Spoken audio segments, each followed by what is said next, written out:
Welcome back to Good Morning Vail. Now, I am fangirling a little bit. I'm not going to lie. Vail Film Festival, Melora Hardin is here with Golden Vanity. How are you doing, I'm Melora? good. How are you? I am so good. So I am going to geek out for a moment before we get into all things. Yeah, So please. this beautiful woman walks in and I'm like, I know her. And I tend to try to just be really organic, authentic with interviews. I know you've been in many a thing that we all know, but can we just say the bold type right before we go into Golden Vanity? Thank you for doing that. It's amazing. And that's you're amazing. what I'm saying is you're an amazing actress. I have followed you for a long time and now I get the honor to be right next to you. So Amazing. how are you doing, Thank Melora? you. How is the Vail Film Festival? How are you feeling being here? I'm great. I mean, I just got in last night, and it's a beautiful snowfall, and I live in California, so Right. for me to wake up and look at the snow, it's like, the holidays are here. Do you feel like you're in a little snow globe? Oh, yes, I like it. I like it a lot. Yes, beautiful. So, Melora, Golden Vanity, Vail Film Festival 2023. Super excited about this. When is the movie playing?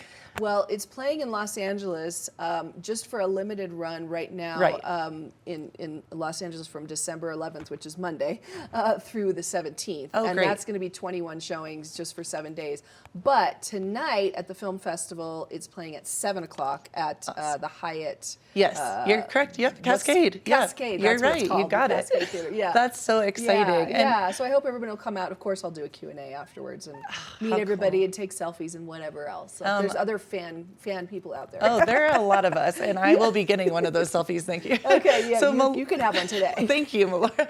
So I am so thrilled about this film because I love this kind of quirky actress that, tell me if I have this correct, she does something peculiar, we'll say, at one of the award ceremonies.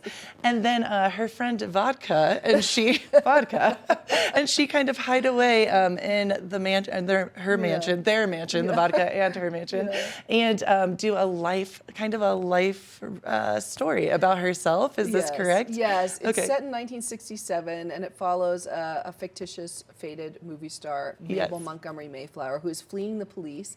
Can you say that name again? Mabel Montgomery Mayflower. That's amazing. And she barricades herself in her mansion, and she decides to record her life story to finally set the record straight. And it's a really, really funny, dark, tragic, story that is set in 1967, but I think really relevant even to today. That's what my main kind of thought process was on all of this, like reading about it, is I can see the humor where it would come through, but also this kind of, like you said, faded actress and how your ego kind of might take a hit, and then that darkness and kind of the mental health piece, I'm sure that comes into play a little bit. And it's even more sort of this idea of the way that Hollywood and other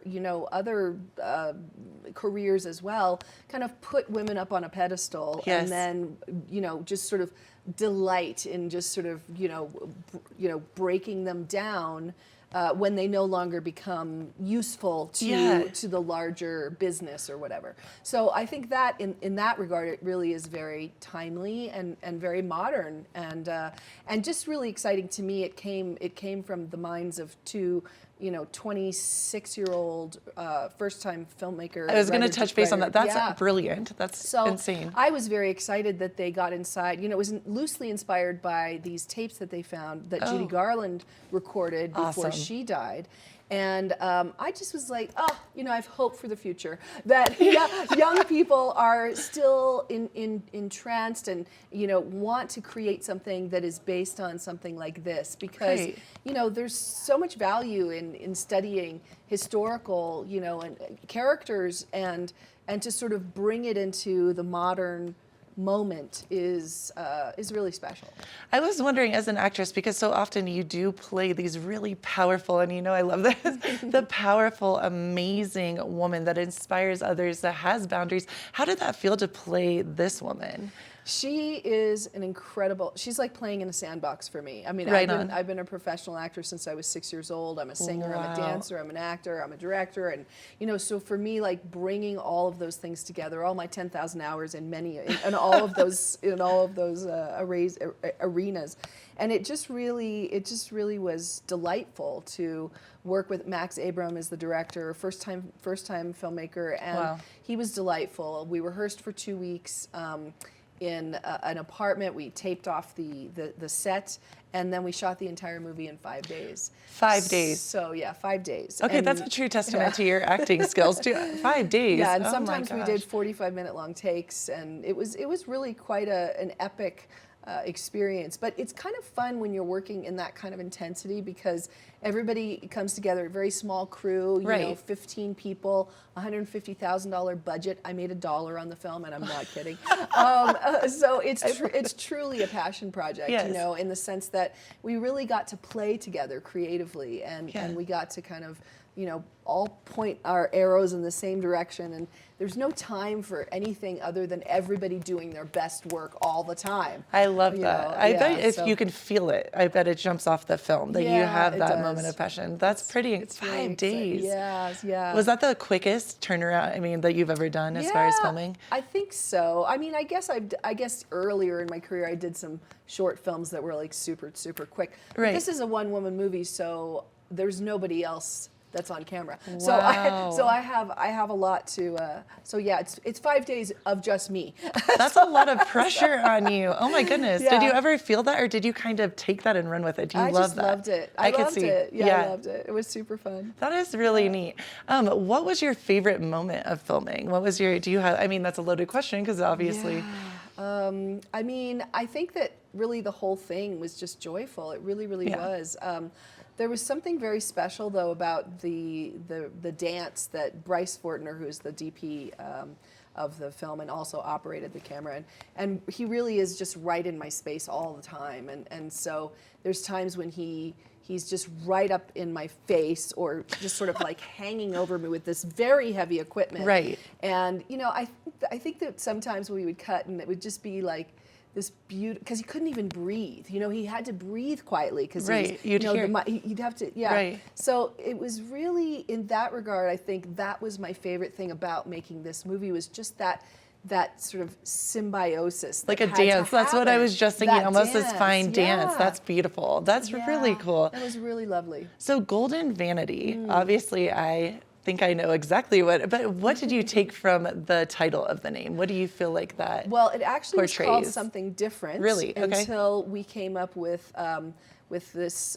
There's a sort of a shanty, a song that I sing in the movie, and this was a song that actually, it's called Golden Vanity. It had to be in the public, you know, whatever that's called, the public. Whatever. Yeah, I know what you're saying. It had to be free. Yes. It had to be free. Right. This was a song that my father used to sing to me sometimes when I would be going to sleep, and I knew that it had a darkness to it, and so I was like, this could be really good, and I sang it for Max, and he was like, that's kind of perfect, and Taylor Minus is the co-writer and producer, and I sang it, and we all loved it, and then ultimately we thought that is perfect for this story. That's and beautiful. all the different layers of what Golden Vanity can mean. I feel like, I'm excited because Yeah. I can feel the deepness, the truth, but also kind of the haunting, like Yeah. hauntingly beautiful darkness. Yes, Well, yes, we yes. cannot wait to see it Yay, tonight, yes. 7 o'clock. Yes. We will all be there. Thank you so much for coming and Thank chatting with us. you. And we are going to take a look at the trailer right now, so let's check it out. Good. All right. Here we go. Ready? This is going to be it. Here we go. Testing. This is Mabel Montgomery Mayflower. This is Mabel Montgomery Mayflower. You see, everybody needs a microphone. I am sick to death of the endless untruths. So much festering stink has been spoken about me, and I am here to set the record straight before it's too late. If anyone's gonna print anything that makes me look bad, it's gonna be me.